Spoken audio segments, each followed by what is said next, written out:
जय हिंद। आप सभी को मेरा प्यार भरा नमस्कार। AEDO का पेपर आज हम एनालिसिस करेंगे। पहले हम कंसेप्ट डील करेंगे, उसके बाद क्वेश्चंस पे जंप करेंगे, आपको आसान शब्दों में चीज़ों को समझाते हुए चलेंगे। ये दरोगा मेंस जिनका भी है उनके लिए बहुत इंपॉर्टेंट है। आप समझोगे कि जो चीज़ें पूछी जा रही है, ठीक है, वो कहाँ से और किस तरीके से क्वेश्चंस फॉर्म हो रहा है। जो बिहार पुलिस देने वाले हैं, ठीक है, उनको मैं ये भी दिखाऊंगा इसी क्वेश्चंस में कि डायरेक्ट जो इंपॉर्टेंट टॉपिक्स होते हैं, चाहे वो दरोगा हो, पुलिस हो, BSSC हो, वो सभी एग्जाम के लिए सेम होता है। अगर जेनेटिक्स से क्वेश्चंस पूछा गया है तो आप बिहार पुलिस का उठाओगे, जो एनालिसिस चल रहा है उसमें भी था और यहां में भी था, ठीक है। बाकी नीचे लिंक है श्योर सिलेक्शन ग्रुप का। अगर आपका दरोगा है, बिहार पुलिस है या BSSC है, नीचे लिंक है, जुड़ जाइएगा श्योर सिलेक्शन ग्रुप से। और स्टेटस जरूर आप फॉलो करें, बेहतरीन आपके लिए हर दिन हम स्टेटस के क्वेश्चंस के फॉर्म में, नोट के फॉर्म में डालते, ठीक है। स्टार्ट करते हैं। देखिए, तो पहला क्वेश्चन है आपका, साइंस इसलिए भी इंपॉर्टेंट है कि किसी भी एग्जाम को अगर आप देखोगे, मान लीजिए अभी आप दरोगा देखो, बिहार पुलिस, मदनी से देखो, जो सबसे होगा वो साइंस का होगा, ठीक है। और हम आपके लिए साइंस का क्लास ऑलरेडी स्टार्ट कर चुके हैं। पहली बार मुझे यहां देख रहे हो तो आप सब्सक्राइब कर लीजिएगा। देखिए, पहला क्वेश्चन है, a particle is observe to be at rest when viewed from reference frame 1, Hindi वाला भी पढ़िएगा आप लोग, ठीक है, and is observe to be moving with a constant velocity with viewed from another reference S2, which of the following statement is correct, ठीक है। संदर्भ है कि फ्रेम S1 से देखने पर स्थिर पाया जाता है, मतलब कोई भी एक कण है, कण मतलब कोई भी एक बॉडी मान लो, पार्टिकल मान लो, ठीक है, कि एक कण को संदर्भ में फ्रेम S1 से, मतलब सिंपल है, क्वेश्चंस में आपको समझा देता हूं, ठीक है, आप एक बार यहां जरूर पढ़िएगा, ठीक है, कि कोई भी एक कण है, ठीक है, इसको मैं चेंज कर लेता हूं। देखिए, कोई भी एक कण है, ठीक है, अगर हम लोग फ्रेम 1 से अगर हम लोग देखते हैं, ठीक है, फ्रेम 1 से, तो ये हमें इस दिखाई दे रहा है, मतलब ये रुका हुआ कोई भी चीज है, ये आप खड़े हो मान लो, ठीक है, और ये एक बस है। मैं आपको जिस तरीके से मैं समझा रहा हूं उसी तरीके से समझिएगा, आसान भाषाओं में, नहीं तो जितने भी वीडियोस आपने देखा है बस ऐसा होता है ऐसा होता है, आप निकल जाओगे, आपको एक बर्डन फील होगा, ठीक है, प्रेशर फील होने लगेगा, जो मैं सच्चाई बता रहा हूं। अब जैसे मैं बता रहा हूं, देखिए, ये एक बस है, तो बस नंबर 1 जो रुका हुआ है, इसको हमने माना फ्रेम 1, मतलब रेफरेंस 1 है ये, ठीक है, S1 हमने माना, जो रुका हुआ है, जो एक कोई भी वस्तु को देखता है, आप यहां खड़े हो, ये हो आप, ठीक है। तो यहां से जब इसने देखा तो लगा कि ये रुका हुआ है, वही लिखा हुआ है, particle is observe to be a rest when viewed from reference 1, या फ्रेम 1 से अगर हमने देखा तो हमें रुका हुआ लगा, यहां से जब देखा। दूसरे जगह से आपको हम देखते हैं, इसका नाम क्या है, तो इसका नाम हम लोग रख देते हैं चुन्नू, या मुन्नू भी आप रख सकते हैं, ठीक है। तो इसका नाम हम लोग देखते हैं चुन्नू, ठीक है। अब किसी को पसंद होगा नहीं होगा, बट अच्छा नाम है, ठीक है। चलो, तो फ्रेम 1 हो गया ये आपका S1, ठीक है, और हम एक फ्रेम यहां और ड्रॉ करते हैं, ठीक है, ये फ्रेम एक और ड्रॉ करते हैं जो कि बस नंबर 2 है। और ये बस जो है क्या है, आपका एक समान गति से जा रहा है या एक समान वेग से जा रहा है। दैट मीन्स यहां जो आपका वेलोसिटी है, जो वेग है, ठीक है, वो क्या है, आपका कांस्टेंट है। अब बोला है, यहां से जब देखते हैं तो ये हमें रुका हुआ नजर आ रहा है, यहां से जब हम लोग देख रहे हैं तो ये हमें चलता हुआ नजर आ रहा है, ठीक है। तो पूछा है कि फ्रेम 1 और फ्रेम 2 जो किस तरीके का फ्रेम है। इससे इस पे आने से पहले सबसे पहले आप ये समझो कि जड़त्व क्या है, इनर्सिया क्या है। इनर्सिया, मान लो ये कोई एक बॉडी है, तो अभी ये रुका हुआ है, तो ये भी एक इनर्सिया में है, इनर्सिया ऑफ रेस्ट। इनर्सिया दो प्रकार का हो सकता है, कैसा, पहला वो रुका हुआ रहेगा, ठीक है, तो इसको हम लोग बोलेंगे इनर्सिया ऑफ रेस्ट, मतलब रुका हुआ है, तो ये अब भी जड़त्व में, ठीक है। दूसरा इनर्सिया ऑफ मोशन, मतलब बॉडी जो है मूव कर रहा है, बट क्या, समान गति से मूव कर रहा है। तो इनर्सिया ऑफ रेस्ट, बॉडी अगर रुका हुआ है तब भी ये इनर्सिया को फॉलो कर रहा है, और बॉडी जब एक समान गति से जा रहा है तब भी ये इनर्सिया को फॉलो कर रहा है। और इनर्सिया को तब तक फॉलो करेगा जब तक उसके ऊपर कोई बाहरी बल नहीं लगेगा, ठीक है, ये चीज ही है, बस यही है। देखिए, तो पूछा है कि जो S1 है और S2 है ये किस टाइप का आपका फ्रेम है, क्या ये इनर्शियल फ्रेम है, क्या ये नॉन इनर्शियल फ्रेम है, ठीक है, जड़त्व फ्रेम है या अजड़त्व, मतलब इनर्शिया मतलब आपका जड़त्व, इतना याद मत करो, फ्रेम मतलब फ्रेम एक जगह से, ठीक है। अब देखिए हमने आपको क्या बोला कि इनर्शिया मतलब क्या होता है, आप रेस्ट में हो, ये भी इनर्शिया है, तो ये आप यहाँ एक रेस्ट में थे, मान लो जी एक बस था, ठीक है, ये एक बस था, ठीक है, जो रुका हुआ था, ये इसने आपको देखा, चुन्नू को देखा, ठीक है, या किसी को भी देखा, आपको देखा, तो यहां लगा कि ये रुका हुआ है।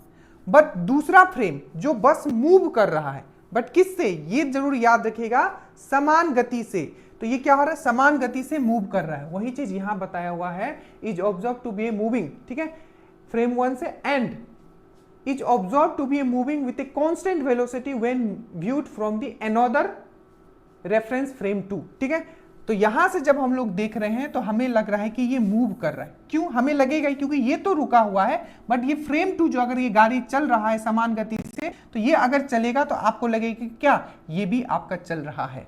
तो सिंपल है, फ्रेम 1 भी इनर्शिया है, ठीक है, फ्रेम 2 भी इनर्शिया है, क्योंकि इनर्शिया का मतलब ही यही होता है कि कोई बॉडी अगर रेस्ट में है तो रेस्ट में रहेगा, ठीक है। तो ये सिंपल है, ये एक कोई आपका फ्रेम था जिससे चुन्नू को देखा गया, या ये आप हो, ठीक हो, तो क्या हो गया, सिंपल है, ये एक इनर्शिया हो गया, एक ये फ्रेम ऑफ इनर्शिया हो गया, और ये दूसरा क्या हो गया, ये मूविंग हो गया, ये मूविंग है बट क्या एक समान गति से है, तो ये भी एक इनर्शिया हो गया। तो ये दोनों बॉडी जो है इनर्शियल स्टेट में है या इनर्शियल फ्रेम ऑफ स्टेट में है। याद रखिएगा सिंपल, अगर आपको एक वन वर्ड में अगर आपको पूछा जाएगा कि इनर्शियल फ्रेम ऑफ स्टेट क्या होता है, तो इनर्शियल फ्रेम ऑफ स्टेट हो सकता है कि आइदर जो फ्रेम है वो रुका हुआ है, जैसे कि एक मान लीजिए बस था, यहां रुका हुआ था, तो ये इनर्शियल फ्रेम ऑफ स्टेट है। दूसरा ये एक फ्रेम है, ठीक है, ये क्या है, एक समान गति से जा रहा है, तो ये भी इनर्शियल फ्रेम ऑफ स्टेट होगा। तो बोलोगे sir inertial frame of state कौन सा नहीं होगा, जब बॉडी एक्सेलरेट करेगा, जब बॉडी एक्सेलरेट कर, मान लो आपने एक गति से जा रहे हो, ये एक्सेलरेट कब करेगा, जब इसमें फोर्स लगेगा, तो जैसे ही बाहरी बल लगेगा आपका वो जड़त्व को खो देगा जो पहले वाला था, ठीक है। तो याद रखिएगा, इसका सही आंसर जो हो जाएगा, याद रखना इनर्शियल स्टेट क्या होता है, स्टैटिक में होगा, बॉडी रुका होगा या सेम गति से मूव कर रहा होगा, जैसे ही एक्सेलरेट होगा वो बॉडी, ठीक है, वो क्या हो जाएगा, वो इनर्शियल स्टेट को छोड़ देगा, ठीक है। ये खैर आप बेसिक भी समझ सकते हो, ठीक है। तो इसमें क्या हो जाएगा, both S1 and S2 are the inertial frame of state, ठीक है, S1 और S2 दोनों जड़त्व फ्रेम है, इसका यही आंसर होगा। तो इनर्शियल स्टेट क्या होता है, नॉन इनर्शियल स्टेट क्या होता है, ठीक है, दैट मीन जड़त्व फ्रेम क्या होता है और जड़त्व फ्रेम क्या होता है, ये चीज आपको समझना था। तो ये एक फ्रेम 1 था, ये फ्रेम 2 था, ये फ्रेम 1 क्या था, स्टैटिक में था, मतलब रुका हुआ था, और फ्रेम 2 क्या था, मूव कर रहा था कांस्टेंट वेलोसिटी से, ठीक है। बस इसको इस चीज ही समझना था कि दूसरे फ्रेम से जब देखा तो ये जो था, ये जो यहाँ जो भी था वो आपको मूव करता हुआ दिखा, क्यों, क्योंकि ये खुद मूव कर रहा था, तो ये मूव करता हुआ दिखेगा, ठीक है। चलिए दूसरा आइए, which is known as the father of genetics. Genetics जो है आपका बहुत ही इंपॉर्टेंट है, अनुवांशिकता जो होता है बहुत ही इंपॉर्टेंट है हर एग्जाम के लिए। तो ये तो बेसिक था कि फादर ऑफ जेनेटिक्स जो बोला जाता है ये ग्रेगर मेंडल को बोला जाता है, किसको, ग्रेगर मेंडल को बोला जाता है, ठीक है, याद रखिएगा। इनसे बहुत सारे क्वेश्चंस पूछे गए जो मैंने आपको डील किया है, बट यहाँ हम नहीं करेंगे क्योंकि क्वेश्चन हमें करना है। वाटसन एंड क्रिक कौन था, तो इसने डबल मॉडल दिया था, किसका, आपका डीएनए का जो डबल हेलिक्स मॉडल होता है, ठीक है, कुंडलीकार जो आपका जो आकार होता है डीएनए का, वो किसने दिया था, वाटसन एंड क्रिक ने दिया था, ठीक है। चार्ल्स डार्विन से 2 पॉइंट याद रखिएगा, इन्होंने क्या दिया था, तो विकासवाद का सिद्धांत, इवोल्यूशन थ्योरी दिया था, साथ ही साथ प्राकृतिक चयन का, नेचुरल सिलेक्शन का जो कंसेप्ट था वो इन्होंने ही दिया था। तो ये ए हो जाएगा, ठीक है। जो समझने वाला नहीं है, फैक्ट वाला हम लोग बहुत कर चुके हैं। देखिए ये क्वेश्चन जब आया था बहुत लोग इसमें सोचेंगे कि क्या है नहीं है, हमने आपको 2 चीज करवाया था। H मतलब वाटर, क्योंकि वाटर कैसे, वाटर का फॉर्मूला क्या लिखते हैं, H2O, और N मतलब निर्माता मतलब प्रोड्यूसर। तो मैंने आपको एक चीज समझाया था, अगर आपको याद हुई, ये सब लिखा हुआ होगा आपका, देखो कार्बन मोनोऑक्साइड प्लस H2 जब होता है तो ये बनता है आपका वाटर गैस, क्या बनता है, वाटर गैस। और इसी तरीके से मैंने आपको समझाया था CO प्लस N2 आ जाएगा। N2 मतलब N मतलब निर्माता, निर्माता मतलब प्रोड्यूसर, तो ये हो जाएगा आपका प्रोड्यूसर गैस। ये तो खैर आपका डायरेक्टली जो आपका जो नोट्स दिया हुआ है फॉर्मूला वाला, ठीक है, केमिस्ट्री का, उसमें भी ये लिखा हुआ है, ठीक है। तो ये है कि H2O प्लस CO, तो क्या है ये H2 प्लस CO है, ठीक है। तो H2 प्लस CO है, तो क्या है वाटर गैस रिएक्शन है, याद रखिएगा। तो H2O plus C plus H2O plus CO, तो CO प्लस H2 होगा तो वाटर गैस होगा, CO प्लस N2 होगा तो प्रोड्यूसर गैस होगा, ठीक है। तो ये वाटर गैस हो जाएगा। ये क्या है, हाँ मेंडल, ये अगेन जेनेटिक्स से बहुत क्वेश्चंस पूछे गए हैं, ठीक है। अब देखिए पहला है, कंसीडर किया गया है कि मेंडल को आनुवांशिक यानी कि जेनेटिक्स का जनक कहा जाता है, क्या ये सही है, ठीक है। दूसरा, लॉ ऑफ सेग्रीगेशन, ये भी दरोगा मेंस में क्वेश्चन था, ठीक है, कि the law of segregation state that, जो आपका बायोलॉजी का जो लास्ट में जो है, ठीक है, लास्ट में देखिएगा जो आपका जो पीडीएफ में लगाया होगा, इंग्लिश वाला में अगर नहीं भी होगा तो हिंदी वाला में खुद हमने टाइप करके डाला है, 2-3 बार हम पढ़ा भी चुके हैं अलग अलग करके। Law of segregation state that each gamete receive 2 allies from A single trait, क्या ये सही है। उसके देखो सही गलत हम लोग देखते जाते हैं, ठीक है। देखो सबसे पहला है कि जो मेंडल को क्या कहा जाता है, फादर ऑफ जेनेटिक्स, ये बिल्कुल सही है, तो एक तो सही है, ठीक है। तो एक सही है मतलब किसमें एक नहीं है, पूछा है कि इसमें से कौन सा सही है, पूछा है सिलेक्ट दी, कौन सा, केवल सही कथन को चुनिए। तो एक तो सही है, एक इसमें भी है, एक इसमें भी, एक इसमें नहीं है, पहला वाला में, तो ये तो नहीं होगा। अब मेरे पास 3 ऑप्शन, हमेशा याद रखना कोई भी ऐसा मास्टर नहीं है, मास्टर इन दी सेंस कोई भी ऐसा स्टूडेंट नहीं है, ठीक है, कि सब उसको पता होगा, ठीक है। हमें बस उतना पता रखना है ताकि हम सिलेक्शन ले पाए और लोगों को बीट कर पाए, ठीक है, उतना दिमाग में रखिएगा। तो ऑप्शन भी देखते हुए चलेगा। दूसरा है the law of segregation state that each, मतलब लॉ ऑफ सेग्रीगेशन कहता है कि प्रत्येक गैमेट एक लक्षण के लिए 2 एली प्राप्त करते हैं, ठीक है, क्या ये सही है। तो जैसे ही लॉ ऑफ सेग्रीगेशन का बात करेंगे, सेग्रीगेशन मतलब क्या होता है, मैं मुझे बताओ, आप बताओ, सेग्रीगेट, अरे ये इंग्लिश वर्ड सीखोगे तभी तो 3 मार्क आएगा दरोगा में और फिर से आपका बिहार पुलिस में। सेग्रीगेशन मतलब ही होता है सेग्रीगेट, अलग अलग करना। मतलब हमने आपको बताया था जब हम आपका मोनोहाइब्रिड हम लोग क्रॉस कर रहे थे, तो मोनोहाइब्रिड क्रॉस में जो आपका हमने जो आपका F2 जनरेशन बनाया था, F2 जनरेशन आपका कौन सा, F2 जनरेशन आपका मोनोहाइब्रिड, तो क्या आया था TT। तो जब ये अलग होगा, ये टॉल को दिखाता है, ये शॉर्ट को दिखाता है, ये आपका अलग हो जाता है, ये आपका अलग हो जाता है। अब बोलोगे इसको कैसे हम लोग ने डिफाइन किया था, तो अगर हम लोग बॉक्स बना के दिखाते हैं इसको, ठीक है, तो मान लीजिए ये T है, ये स्मॉल t है, ये T है, ये स्मॉल t है, ठीक है। तो जब भी नया गैमेट फॉर्म होगा, ठीक है, पुराने वाले गैमेट से क्या होगा, एक ही मिलेगा। देखिए ये मान लीजिए पहले का कोई गैमेट था, ये क्या दिखाता है, T स्मॉल t, ये टॉल को दिखाता है, टॉल मतलब लंबा को दिखाता है, ठीक है। जब ये नया गैमेट फॉर्म करेगा तो क्रॉस होगा, ठीक है, तो क्या हो जाएगा, यहां इससे एक ही आएगा, जैसे कि देखिए ये एक है, ये एक है, तो ये वाला इससे कर रहा है, तो ये TT आ गया, ठीक है, ये वाला इससे कर रहा है, तो ये आपका स्मॉल t आ गया। मतलब ये है, फिर से करिए लो, ठीक है, फिर से ये हो गया, ठीक है, और ये आपका ये हो गया, ठीक है, ये TT हो गया, ठीक है, फिर से ये T, ये कैपिटल T होगा यहाँ, ठीक है, कैपिटल T होगा, फिर से कैपिटल T स्मॉल t, और ये स्मॉल t, ठीक है। तो आपने क्या समझा कि जब भी न्यू गैमेट फॉर्म होगा, ठीक है, तो क्या होगा, एक एली, इसको क्या बोलते हैं, एली बोलते हैं, एक एली जो है एक गैमेट से ट्रांसफर होता है जब फ्यूजन होता है। तो इसमें लिखा है कि the law of segregation state that each gamete receive 2 allele for a single trait, नहीं, सिंगल ट्रेट बनाने के लिए एक एली से, मतलब एक गैमेट से एक ही एली ट्रांसफर होता है, और सेग्रीगेशन का मतलब ही होता है अलग अलग करना, ठीक है। तो ये हो जाएगा आपका। इसको आप एक और तरीके से समझ सकते हो, जैसे कि अगर ह्यूमन में भी हम लोग बात करते हैं तो ये होता है मेल, ये होता है फीमेल, हमने आपको इसको बताया था। तो मेल से X आ सकता है, चाहे Y आ सकता है, फीमेल से X, इसमें से भी कोई एक आता है, तो मान लीजिए X आया तो इधर से X आया तो X बनता था। उसी प्रकार से मैंने आपको यहाँ एली को लेके बताया था, ठीक है। और जो मेंडल ने था जीन को फैक्टर कहा था, याद रखिएगा, जीन को फैक्टर कहा था, और एली को मैंने क्रोमोसोम से मैंने कनेक्ट किया था, याद अगर आपको आ रहा है तो, ठीक है।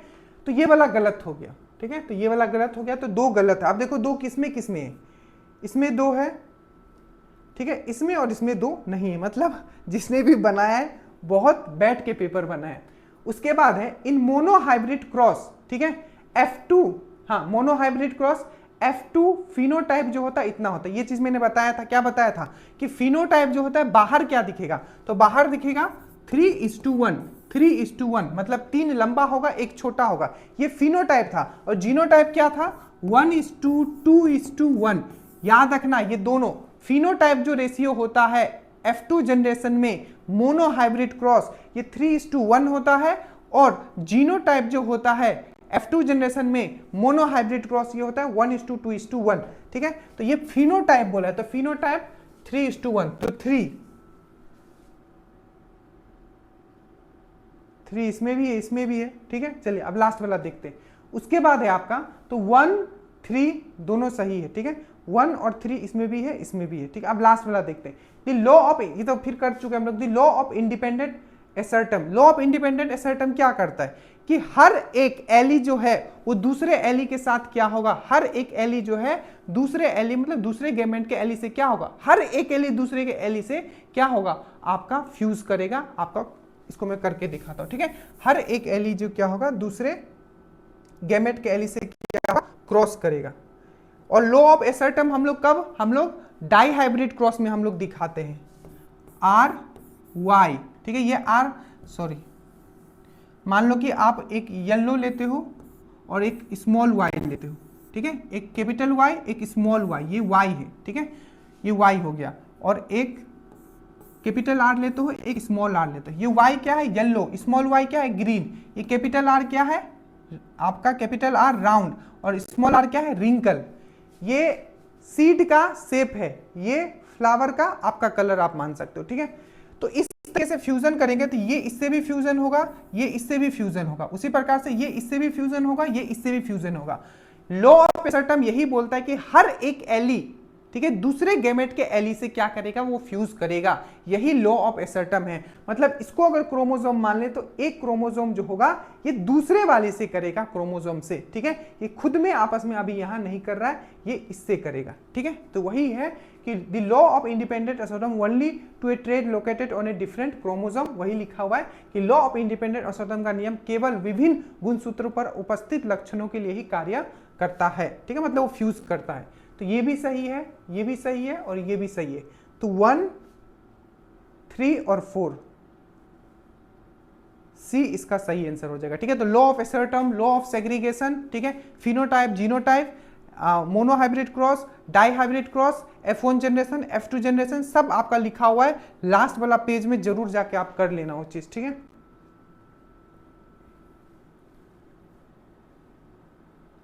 उसके बाद है by whom was the fluid mosaic model और plasma membrane was proposed। Plasma membrane का द्रव्य मोजेक मॉडल किसके द्वारा दिया गया था, ठीक है। एक तो आपका एग्जाम में पूछ लिया था कि जो प्लाज्मा मेम्ब्रेन होता है, ठीक है, प्लाज्मा मेम्ब्रेन जो होता है, बहुत बार दरोगा में क्वेश्चन पूछा गया है, प्लाज्मा मेम्ब्रेन जो होता है किससे बना होता है, तो याद रखना फोस्फोलिपिड, फोस्फोलिपिड,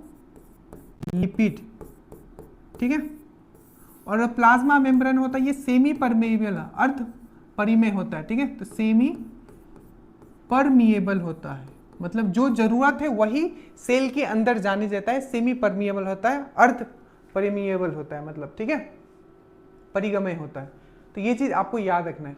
तो हुक ने क्या दिया था, ये सेल का इसने डिस्कवर किया था 1665 में, सेल का डिस्कवर किया था, ठीक है। और ये अजीवित सेल था, मतलब मृत कोशिका क्या किया था, डिस्कवर किया था, आई थिंक 1665 में किया था, ठीक है। कॉर्क पे किया था, कॉर्क, ये कॉर्क सब पूछा गया क्वेश्चन सब है, ठीक है, बिहार पुलिस में। कॉर्क क्या था, तो जो ओक ट्री होता है उसका छाल से निकाल के कॉर्क पे उसने किया था। वाटसन एंड क्रिक मैंने बता दिया।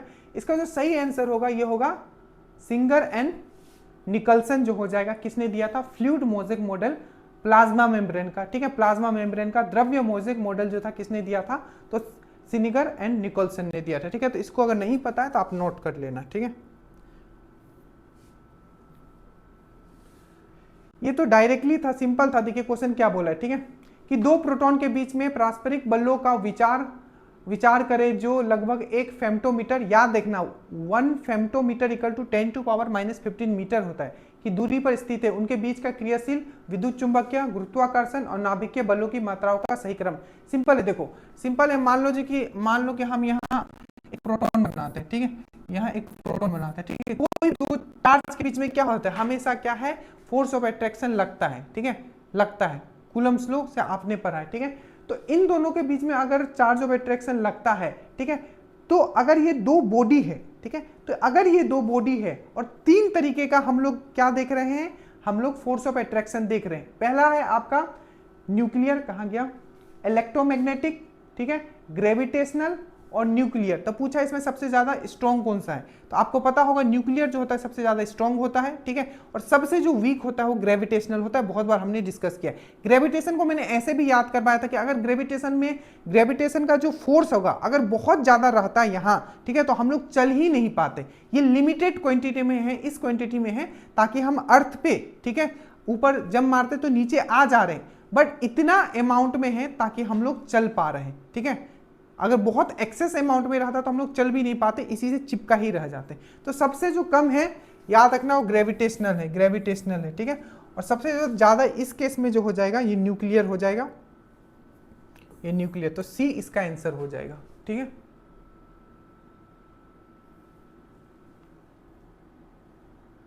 ये वाला भी मैंने आपको करवाया था, बट यहां थोड़ा उन्होंने चेंज कर दिया है, ठीक है। यहां कंप्लीट के जगह इनकम्प्लीट मेटामॉर्फोसिस कर दिया। देखो मेटामॉर्फोसिस मतलब क्या होता है, ठीक है, कि कीटों का अपूर्ण कायांतरण, ठीक है, कि चरणों का सही क्रम क्या है। देखिए मेटामॉर्फोसिस मतलब सिंपल सा होता है, कोई भी एक ऐसा जीव, ठीक है, मान लो वो अंडा है, तो अंडा से लेके, ठीक है, वो वयस्क मतलब अंडा से लेके वो एडल्ट बनने तक का जो सफर होता है उसको हम लोग मेटामॉर्फोसिस बोलते हैं।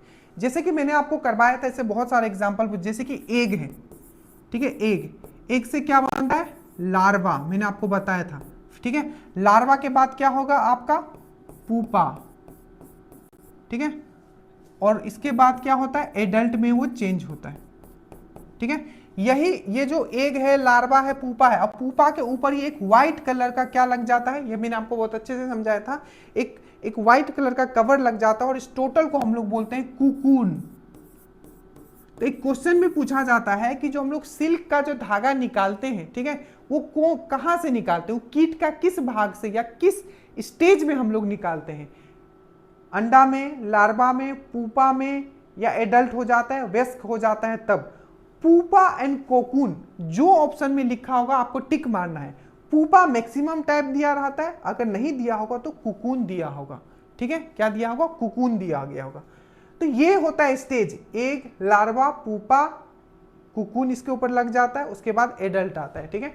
बट जब हम लोग इनकम्प्लीट मेटामॉर्फोसिस का बात करते हैं तो इनकम्प्लीट मेटामॉर्फोसिस में क्या होता है कि ये जो लार्वा वाला जो स्टेज होता है और आपका पूपा वाला जो स्टेज होता है वो आपका नहीं होता है। देखो इनकम्प्लीट मेटामॉर्फोसिस जो होता है ना, बेसिकली जो है आपका इंसेक्ट्स में देखा जाता है, ठीक है, इंसेक्ट्स में देखा जाता है ये इनकम्प्लीट मेटामॉर्फोसिस, ठीक है, जिसमें कि आपका जो दो लेवल है, जैसे कि लार्वा नहीं आएगा, पूपा नहीं आएगा, पूपा यहां भी नहीं है, ठीक है, ये इसमें भी नहीं है, ठीक है। तो ये जो आएगा आपका एग होगा, निम्फ होगा और एडल्ट होगा। याद रखना इनकम्प्लीट मेटामॉर्फोसिस में सिंपल याद रखना लार्वा और पूपा वाला जो स्टेज होगा वो नहीं होगा, क्योंकि वो इनकम्प्लीट है, वो पूरा डेवलप ही नहीं हुआ है, याद रखिएगा, ठीक है। तो ये होगा सी होगा इसका आंसर।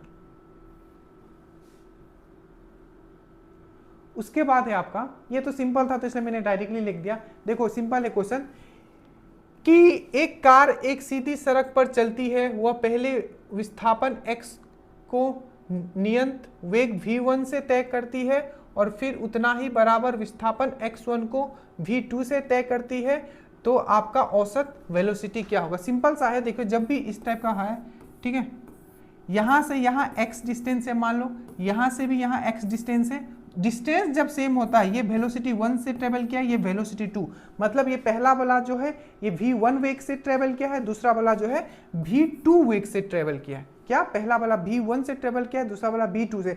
जब भी डिस्टेंस सेम होगा, मतलब ये डिस्टेंस जितना ट्रेवल किया है इतना भी डिस्टेंस सेम ट्रेवल किया है, तो जो इसका एवरेज जो हो जाता है, ये जो हो जाता है, ये हो जाता है 2v1 into v2 v1 plus v2, ठीक ठीक है, ये याद रखिएगा। मान लीजिए क्वेश्चन थोड़ा और ट्विस्ट कर देगा और आपको यहाँ एक और x लगा दे कि एक और x, ठीक है, एक और x है जिसको V3 से ट्रेवल करता है, ठीक है, इसका एवरेज क्या होगा? तो 3 वाला का भी याद रखिएगा, इसका जो एवरेज होता है, ठीक है, 3 V1 V2 V3, ये तीनों क्या है? मल्टीप्लाई में, और नीचे लिखना V1 into V2 plus V2 into V3, ठीक है, और लास्ट में V3 into V1।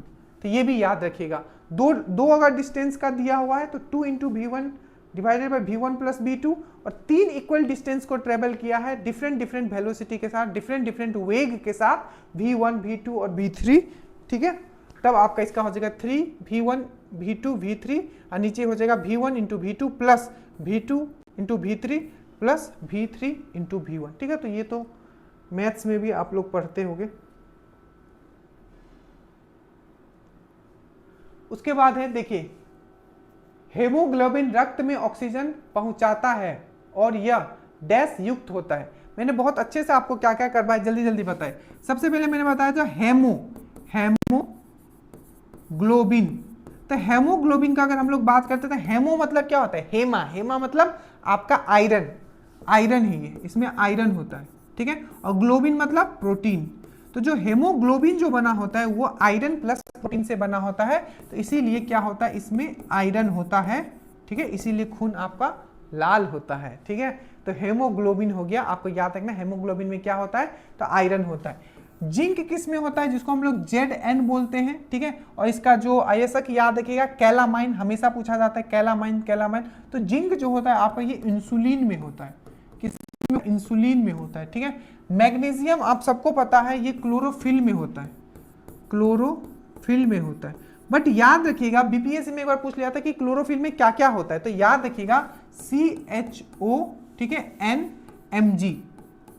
That means एक क्लोरोफिल अगर मैं बोलता हूं तो उसमें कार्बन भी होगा, हाइड्रोजन भी होगा, ऑक्सीजन भी होगा, नाइट्रोजन भी होगा और मैग्नीशियम भी होगा, और ऑप्शन में सब था और ऑल ऑफ दी अबव आपको मारना है। तो क्या होता है क्लोरोफिल, जो क्लोरोफिल में क्या होता है, मतलब मैग्नीशियम में क्या होता है, मैग्नीशियम जो होता है कहाँ होता है, क्लोरोफिल में होता है। और कॉपर याद रखिएगा, क्या है कॉपर, जो मनुष्य ने सबसे पहले यही धातु यूज किया था, और कॉपर से एक बीमारी हो जाता है अगर बॉडी में ज्यादा आ जाए तो विल्सन डिजीज, तो इसका क्या हो जाएगा, आयरन हो जाएगा। विच of the following pigment is primary involve in the photosynthesis? Photosynthesis बहुत इंपॉर्टेंट है, 10 मिनट तक मैंने एक वीडियो लिया था 8 से 7 मिनट का, जिसमें सिर्फ फोटोसिंथेसिस मैंने करवाया था, ठीक है। तो वही है कि विच of the following pigment is primary involve, ठीक है, निम्नलिखित में से कौन सा वर्णक प्रकाश संश्लेषण में मुख्य रूप होता है? यहाँ क्लोरोफिल ए भी दिया हुआ था, क्लोरोफिल बी भी दिया हुआ था, आपको टिक मारना था क्लोरोफिल ए। क्लोरोफिल जो होता है फोटोसिंथेसिस का आपका इक्वेशन पक्का याद रखना, C6H12O6, ठीक है। अरे ये तो डायरेक्टली मैंने लिख दिया, देखो फोटोसिंथेसिस का याद रखना 6CO2, ठीक है, 6H2O, ठीक है, यहां होगा आपका सनलाइट और यहां होगा आपका क्लोरोफिल, और इससे आउटपुट क्या निकलेगा, पहला आउटपुट निकलेगा आपका ग्लूकोज, C6H12O6, याद रखना ये ग्लूकोज निकलेगा, प्लस आपका क्या निकलेगा, आपका ऑक्सीजन निकलेगा, और बैलेंस करने के लिए यहाँ 6 लगा देना। एक बार बिहार पुलिस में ये वाला दिया हुआ था, इसका आउटपुट पूछ लिया, एक बार ये दिया हुआ था, इसका आउटपुट पूछ लिया। और जो क्लोरोफिल है हमेशा याद रखिएगा, जो फोटोसिंथेसिस होता है उसको परफॉर्म करने के लिए एक पिगमेंट, एक लवक का जरूरत होता है, जिसे हम क्लोरोफिल बोलते हैं, जो कि कहाँ मिलता है, हरित लवक में मिलता है, याद रखिएगा। और जो जितने भी ग्रीन प्लांट होते हैं वो कितना % ऑफ सन रे को ट्रैप कर पाते हैं, कितना परसेंटेज, कितना प्रतिशत, ठीक है, ग्रीन प्लांट जो है सन रे, जो सूर्य का जो किरण आता है उसको अवशोषित कर पाते हैं, तो सिर्फ 1% कर पाते हैं। ये सब क्वेश्चंस आपका पूछा गया है, याद रखिएगा, ठीक है। तो क्लोरोफिल ए हो जाएगा इसका आंसर। थोड़ा फास्ट कर लेते हैं, ठीक है, जहां समझ ये सब कर चुके हैं। विच of the following statement about glycolysis? 2 चीज मैंने आपको हमेशा करवाया, एक है ग्लाइकोलाइसिस, एक है क्रेब्स साइकिल। ग्लाइकोलाइसिस जो होता है आपका साइटोप्लाज्म मतलब कोशिका द्रव्य में होता है, और क्रेब्स साइकिल जो है आपका माइटोकॉन्ड्रिया में होता है। याद करो मेरे साथ फिर से, ग्लाइकोलाइसिस साइटोप्लाज्म कोशिका द्रव्य में होता है, ठीक है, और टोटल उसमें 4 ATP प्रोड्यूस होता है। ग्लाइकोलाइसिस में कितना, 4 ATP, बट 2 ATP ये खुद ही कंज्यूम कर लेता है प्रोसेस के समय में, तो बचता कितना है, लास्ट में 2 एटीपी ही। तो फाइनल में ग्लाइकोलाइसिस होने के बाद कितना एटीपी बचता है, तो आपको याद रखना है 2 एटीपी बचता है, ठीक है। और क्या बोला है कि निम्नलिखित में से ग्लाइकोलाइसिस के बारे में कौन सा कथन सही है। It is directly produce carbon dioxide, it take place in mitochondria, it take place in cytoplasm. तो कहां होता है, ये इसके लिए बिल्कुल सही है और यही बार बार पूछा जाता है, क्वेश्चन ऊपर नीचे कर दिया गया है, ठीक है। It take place in mitochondria, ठीक है। तो माइटोकॉन्ड्रिया में क्या होता है, तो क्रैब साइकिल होता है, याद रखिएगा मैंने आपको बताया था क्या होता है, क्रैब साइकिल जो है आपका माइटोकॉन्ड्रिया में होता है, ठीक है। क्रैब साइकिल माइटोकॉन्ड्रिया में होता है, आपका ग्लाइकोलाइसिस जो है आपका साइटोप्लाज्म में होता है, यहाँ 2 एटीपी प्रोड्यूस होता है, और क्रैब साइकिल में जब इसमें होता है तो 36 एटीपी प्रोड्यूस होता है, और दोनों मिला के क्या होता है 38 एटीपी जो है आपका एरोबिक रेस्पिरेशन जब होता है, श्वसन क्रिया जो होता है, ऑक्सी श्वसन क्रिया जब होता है, तो उसमें 38 एटीपी प्रोड्यूस होता है, 36 यहाँ 2 एटीपी यहाँ, ठीक है। और ग्लाइकोलाइसिस में बेसिकली क्या होता है, तो 1 मोल मतलब 1 यूनिट ऑफ ग्लूकोज जो है 2 पायरोबिक अमल में टूट जाता है। फिर ये पायरोबिक अमल कहां, आपका क्रैब साइकिल के द्वारा फिर से हमें 36 एटीपी के रूप में दिखता है, ये भी चीज याद रखिएगा।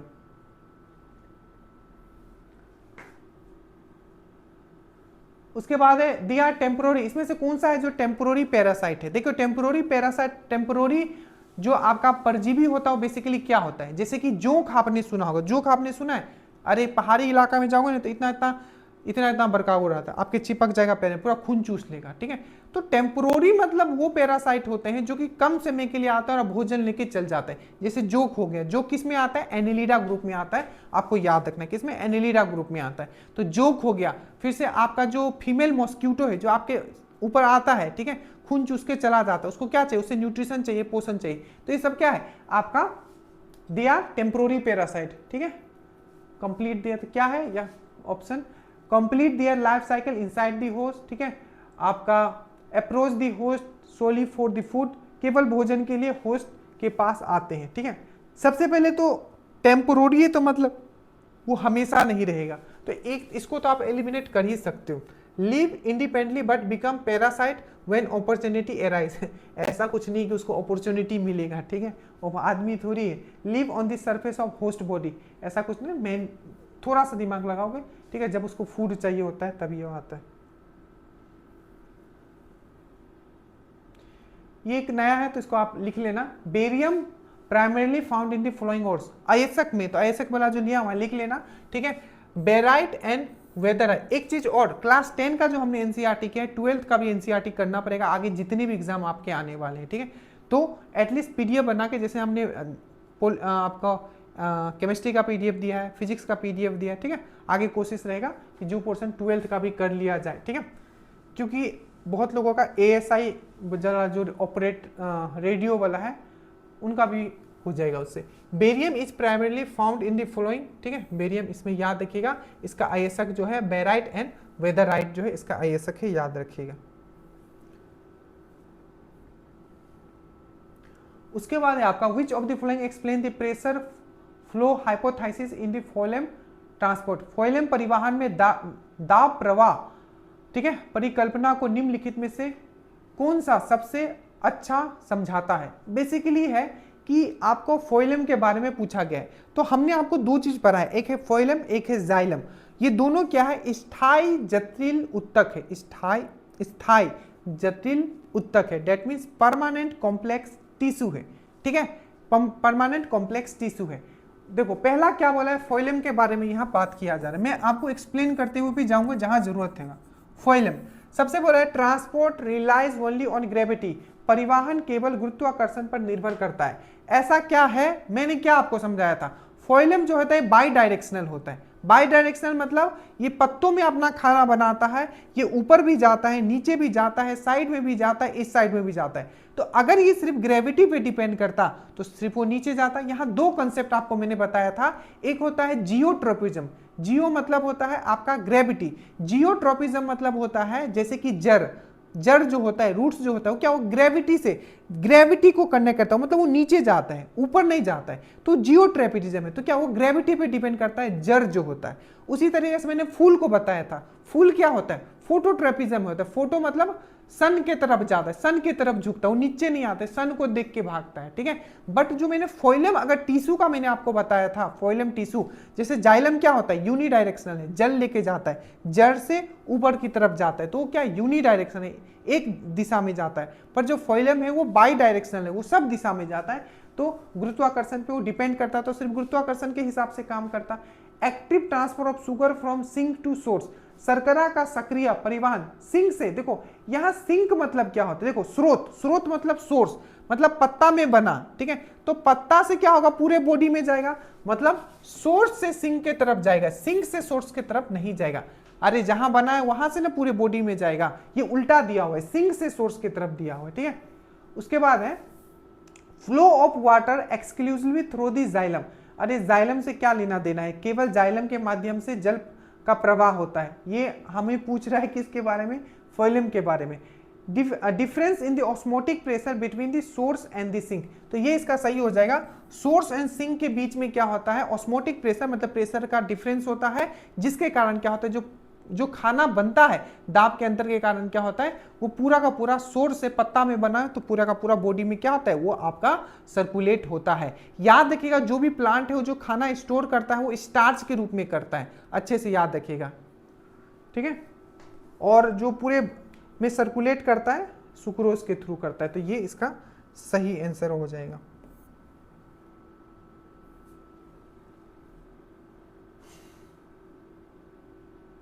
ये विटामिन के बारे में दिया था, विटामिन B12 के बारे में, कि विटामिन B12 के बारे में निम्नलिखित में से कौन सा कथन सत्य है।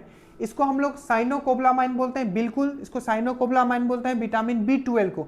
और हमने ये भी बताया था विटामिन B12 में क्या होता है, कोबाल्ट होता है। मैंने ये भी बताया था जब एनीमिया हो जाता है तो उसमें विटामिन B12 का बहुत जरूरत होता है। तो ये दोनों तो सही है, ठीक है। उसके बाद चूज दी, इसमें कौन सा करेक्ट ऑप्शन है, तो A B तो सही है, ठीक है। तो A B है, ओनली A इज ट्रू, तो ये तो गलत हो जाएगा। Only A and C is true, ये भी गलत हो जाएगा, ठीक है।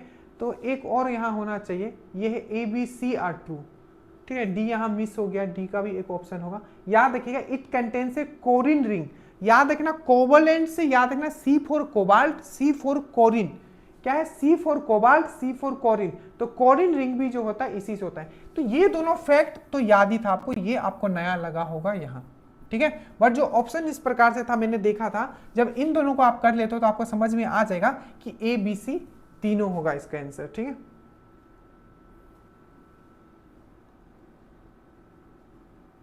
ये वाला देखो, ये वाला जो क्वेश्चन है क्लास 12 के एनसीईआरटी से, इसको मैंने एक दिन पहले इंपीडेंस में मैंने बताया था। अब देखो इसमें क्वेश्चन जो मैं आपको समझा रहा हूं, जहां समझाने वाला है समझा रहा हूं, ठीक है। देखो अगर मान लो कि कोई आपका एक जो होता है कैपेसिटर लगा हुआ है, ठीक है। कैपेसिटर मैंने आपको बताया है कैपेसिटर क्या होता है, इंडक्टर क्या होता है, ये सब चीज, ठीक है, एनालिसिस वाला में। तो कैपेसिटर का ये सिंबल यही है, ठीक है, कैपेसिटर का सिंबल। और मान लीजिए कि यहाँ आपका इसको, ठीक है, क्या दिया हुआ है, यहां से आपको वोल्टेज दिया हुआ है। हमेशा याद रखना कोई भी अगर एक कैपेसिटर सर्किट है, ठीक है, तो इसमें क्या होगा, जो हमेशा करंट जो होगा 90 डिग्री क्या होगा, लीड करेगा, 90 डिग्री क्या होगा, आगे होगा आपका कंपेयर टू वोल्टेज। ये बहुत आप लोग इंजीनियरिंग में अगर आप किसी ने किया है तो उसको उनको अच्छे से पता होगा, ठीक है। जैसे कि मान लो, ठीक है, ये है इस तरीके से, ठीक है। देखो अगर मैं क्या है, अगर ये कैपेसिटर का सर्किट है, ठीक है, कैपेसिटर का सर्किट है, तो इसमें क्या होगा, बस देखो जितना याद करवा दे रहा हूं ना बस उतना याद रखो, बस ये सब बनाने का कोई जरूरत नहीं, बस समझाने के लिए, ठीक है। देखो तो जो दो मैं कर्व बनाता हूं ये इस तरीके से, ठीक है। मान लो जो ये जो है आपका, ये क्या आपका वोल्टेज का है, हो सकता है क्योंकि आपको ना अगली बार इस तरीके से कर्व दे देगा और बोलेगा ये वाला वोल्टेज का है, ठीक है। और दूसरा अगर मैं कर पाऊं कोई कलर, ठीक है, रेड कर लेते हैं, ठीक है। और दूसरा जो है मान लो ये 90, टोटल यहां से यहां तक 80 होगा, यहां 80 होगा, और ये जो होगा आपका यहां से, ठीक है। देखो तो ये 0 से स्टार्ट हो रहा है, कौन, आपका वोल्टेज वाला, और ये क्या है आपका करंट वाला। तो अगर ये कोई पूछ दे कि ये जो ग्राफ बनाया गया है ये वोल्टेज का वेव दिखा रहा है क्योंकि एसी सर्किट है, और ये करंट का वेव दिखा रहा है, तो किस टाइप का सर्किट होगा। तो याद रखना जहां आपका वोल्टेज जो होगा 90 डिग्री पीछे होगा, या π/2 भी लिखा हुआ आ सकता है इस तरीके से, π/2 भी लिखा हुआ आ सकता है, π/2, इसका भी वैल्यू 90 ही होता है। ठीक है, इसका इक्वेशन बना के भी मैं दिखा सकता हूं, पर जरूरत नहीं है अभी। ठीक है, उसका अभी बस इतना याद रखना कि ये किस सर्किट को दिखाता है, तो ये आपका कैपेसिटर सर्किट को दिखाता है, जिसमें क्या है, करंट जो है 90 डिग्री क्या करता है, आगे रहता है। ठीक है, 90 डिग्री आगे रहता है कंपेयर टू आपका वोल्टेज। और जस्ट अगर मैं ये सर्किट को चेंज कर दूं, यहां मैं इंडक्टर लगा दूं, इंडक्टर क्या होता है, ये वोल्टेज लगा दूं, एल से हम लोग लिखते हैं। इंडक्टर जो होता है, ठीक है, इंडक्टर का यूनिट क्या होता है, तो हेनरी, इसको हेनरी में लिखते हैं। ठीक है, हेनरी। कैपेसिटर का क्या होता है, फराड में इसको लिखते हैं। अरे ये सब देखे होगे यार, कैपेसिटर लगा हुआ है पंखा उंखा में, आप नहीं देखे हो। ठीक है, वही है। तो कैपेसिटर हो गया, ये इंडक्टर हो गया। तो इसमें क्या होता है, आपका जो वोल्टेज जो रहता है, सिंपल याद रखो, इसमें करंट जो रहता है 90 डिग्री आगे रहता है वोल्टेज से। और इंडक्टर वाला जो सर्किट रहता है, इसमें क्या होता है, आपका वोल्टेज जो आगे रहता है आपका 90 डिग्री करंट से। वोल्टेज किसमें आगे रहता है 90 डिग्री, तो आपका इंडक्टर वाला सर्किट में। करंट 90 डिग्री किस में आगे रहता है, तो आपका कैपेसिटर वाला सर्किट में। और मैंने आपको ये भी समझाया था, जो कैपेसिटर होता है ये आपका जो एनर्जी स्टोर करता है किस फॉर्म में, तो इलेक्ट्रिक फील्ड के फॉर्म में करता है ये। और जो आपका इंडक्टर जो है, ये इलेक्ट्रिक फील्ड मतलब विद्युत क्षेत्र के फॉर्म में आपका ऊर्जा को स्टोर करता है। और जो इंडक्टर जो है, ये मैग्नेटिक फील्ड, ठीक है, चुंबकीय क्षेत्र के फॉर्म में आपका ये एनर्जी स्टोर करता है। तो ये मैग्नेटिक फील्ड के फॉर्म में करता है, ये इलेक्ट्रिक फील्ड के फॉर्म में एनर्जी स्टोर करता है, यही चीज है। और मान लीजिए कि, और एक चीज और याद रखना, मान लो कि रेजिस्टेंस यहां लगा हुआ है, ये आर लगा हुआ है। ठीक है, और इसमें अगर मैं वोल्टेज अगर इस तरीके से ड्रॉ कर दूं, तो याद रखना इसमें करंट एंड वोल्टेज दोनों जो होगा सेम फेज में होगा, उसमें कोई फेज डिफरेंस नहीं होगा। यहां भी 90 डिग्री का फेज डिफरेंस, यहां भी 90 डिग्री का फेज डिफरेंस, करंट और वोल्टेज में, करंट एंड वोल्टेज में। बट अगर वो सर्किट रेजिस्टेंस लगा हुआ है, प्रतिरोध सिंपल लगा हुआ है, तो दोनों में जो फेज डिफरेंस होगा करंट और आपका वोल्टेज में, वो 0 होगा। जितना मैंने यहां चीज बताया इतना बस याद रख लो, आपका काम हो जाएगा आगे जो भी एग्जाम आएगा। ठीक है, तो बस वही है। यहां वही है, मैच करने के लिए यहां आया हुआ था।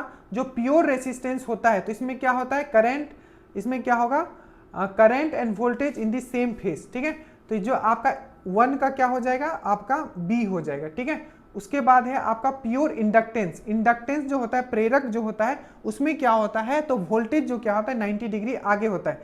तो ये हो गया, और ये हो गया, और 1 हो गया, 2 हो गया। और प्योर कैपेसिटर में क्या होता है, कैपेसिटर होगा तो क्या होगा, ठीक है, धारिता होगा तो क्या होगा, तो इसमें क्या होगा, करंट 90 डिग्री आगे होता है। तो ये 2 वाला जो हो जाएगा ये ए में हो जाएगा। ठीक है, और 3 वाला जो है ये आपका इसमें ऊपर नीचे लिखा गया है, समझा तो दिए ही ना, वही है। देखो प्योर रेजिस्टेंस, प्योर रेजिस्टेंस में क्या होगा, दोनों सेम फेज में होगा, मतलब एंगल में कोई डिफरेंस नहीं होगा वोल्टेज और करंट में। ठीक है, तो क्या होगा, देखो, तो ये हो गया ए वाला प्योर रेजिस्टेंस। रेजिस्टेंस वाला देखो कहीं भी सेम फेज में हो जाएगा, तो ये 1 का हो जाएगा आपका बी। ठीक है, ये हो जाएगा। उसके बाद 2 देखो, प्योर कैपेसिटेंस। कैपेसिटेंस में क्या होगा, करंट जो होगा 90 डिग्री आगे होगा। देखो करंट किस में 90 डिग्री आगे है, तो ये 2 का जो हो जाएगा आपका ए हो जाएगा। ठीक है, उसके बाद है प्योर इंडक्टेंस। इंडक्टेंस मतलब प्रेरक, इसमें क्या होगा, करंट आगे नहीं होगा, वोल्टेज आगे होगा। तो देखो करंट एंड वोल्टेज में, और तो क्या हो जाएगा, इसका डी हो जाएगा। Current legs behind the voltage, धारा वोल्टेज से 90 डिग्री पीछे रहती है। ठीक है, तो ये वाला जो हो जाएगा आपका डी हो जाएगा।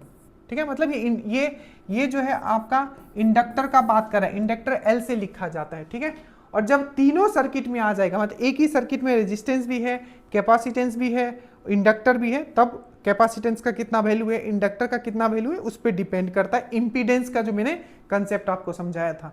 ठीक है, तो ये जो हो जाएगा लास्ट वाला जो हो जाएगा कि आरएलसी सर्किट है, आर रेजिस्टेंस, एल इंडक्टर, सी आपका कैपेसिटर। अगर ये तीनों है तब ये किस पे हो जाएगा, तो ये डिपेंड करेगा किस पे, कि करंट एंड वोल्टेज में और में not be in the same phase. ठीक है, जो मैंने कंसेप्ट सिखाया बस उतना याद रखना, बाकी कोई जरूरत नहीं, जो है वही। ठीक है, ये मैच करने के लिए आया हुआ था, अब लिख नहीं पाए हम उस तरीके से। ठीक है, उसके बाद है through which tissue does the transport of water, water किससे जाता है, तो आपको याद रखना फोइलम से जाता है, फोइलम से नहीं जाता है, जाइलम से वाटर जाता है, वाटर मतलब पानी और खनिज जो होता है वो जाइलम से जाता है, और फूड जो है फोइलम से जाता है। पूछा गया था कि इसमें से कौन सा भाग है जो जाइलम का नहीं है, इसमें से कौन सा भाग है जो आपका फोइलम का नहीं है, ये सब चीज करवाया हुआ है, प्लीज देख लीजिएगा। जैसे कि पूछा था कि ट्रेकाइट्स हो गया, ठीक है, चलिए उस सब में नहीं जाएंगे, ये भी आप इजी से कर लोगे, ठीक है। जैसे कि ब्लैक रिवॉल्यूशन है, तो ब्लैक मैच करने के लिए आया था, ब्लैक रिवॉल्यूशन किससे होता है, तो याद रखिएगा ब्लैक रिवॉल्यूशन जो है पेट्रोलियम, ये सब याद कर लेना, ठीक है।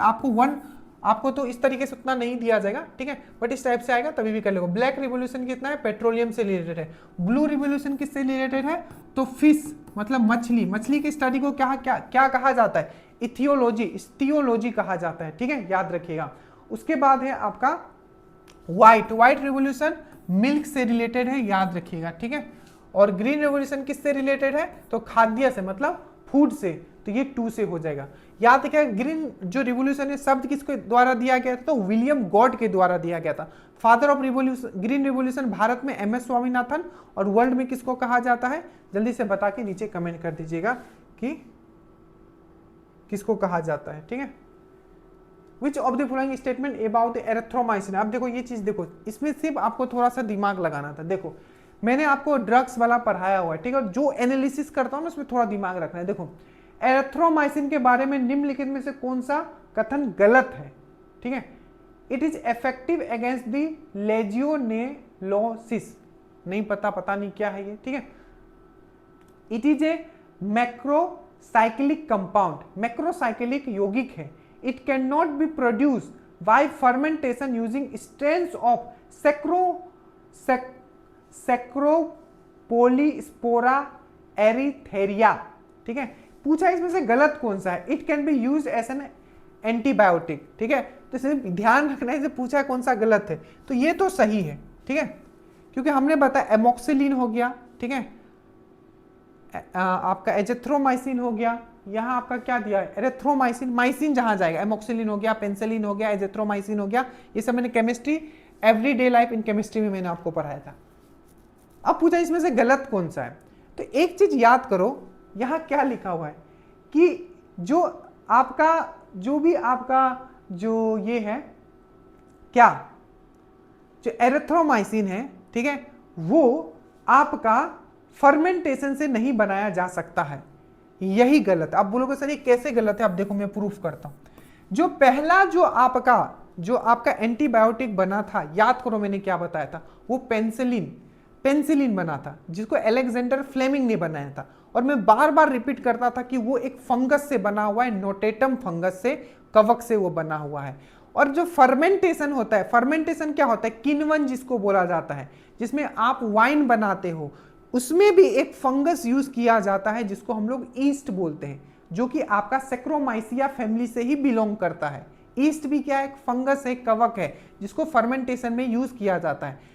तो ये ही लाइन गलत है, क्योंकि हम लोग ऑलरेडी जानते हैं कि क्योंकि जो पहला जो आपका जो पेंसिलिन जो कि पहला एंटीबायोटिक था वो फंगस से ही बना था, ठीक है। और फर्मेंटेशन के लिए भी हम लोग फंगस ही यूज करते हैं, क्योंकि ईस्ट भी एक फंगस है, तो ये इससे बिल्कुल बनाया जा सकता है। तो सी इसका आंसर होगा। इस तरीके से हम लोग इसको सोच सकते थे, इसको हम लोग एलिमिनेट पहले ही कर लिए। सोच क्या सकते थे ये आपको पता होगा, बहुत बार रिपीट करवाए। ये एक आया था तो मैंने डायरेक्टली मैनेज कर दिया, ये तो इजी है, ये सब तो कर ही लोगे। कॉनकेव मिरर जो होता है मैंने आपको बताया था, जो प्लेन मिरर या कॉनकेव मिरर जो यूज किया जाता है किसके लिए, सेविंग मिरर के लिए, बाल काटने के लिए, सबकी चीजें, तो मैंने यहाँ डायरेक्टली मैच कर दिया।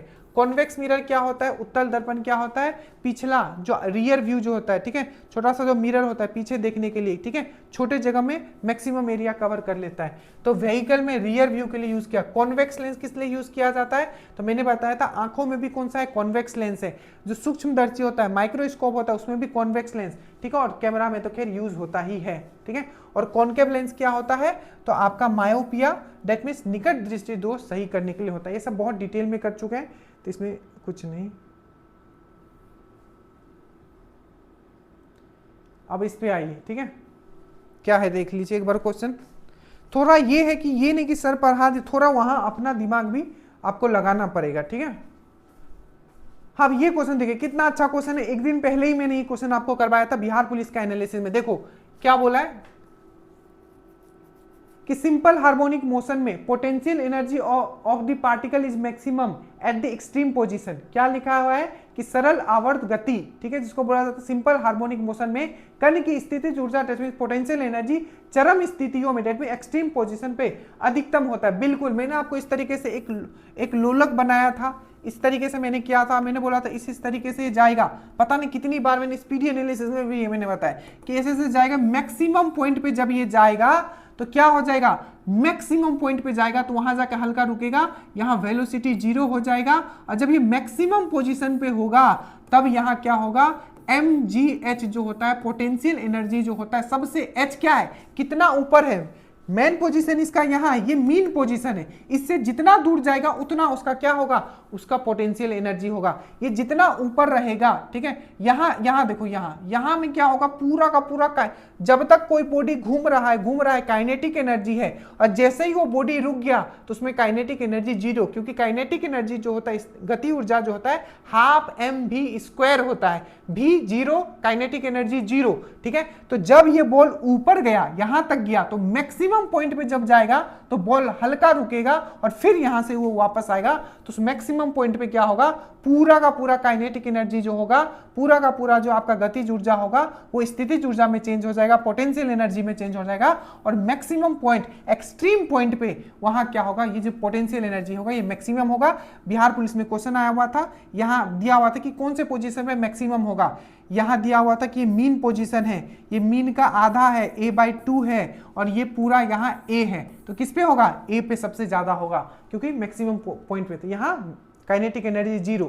अब फिर यहाँ से धीरे धीरे आएगा तो काइनेटिक एनर्जी बढ़ते जाएगा, पूरा काइनेटिक एनर्जी जो पोटेंशियल एनर्जी में चेंज होते हो जाएगा, और इस पॉइंट पे जो आपका पोटेंशियल एनर्जी वो मिनिमम हो जाएगा और काइनेटिक एनर्जी फिर से मैक्सिमम हो जाएगा, क्योंकि यहाँ आने के बाद फिर से यहाँ मैक्सिमम स्पीड बढ़ता है और फिर से ऊपर जाता है, ठीक है।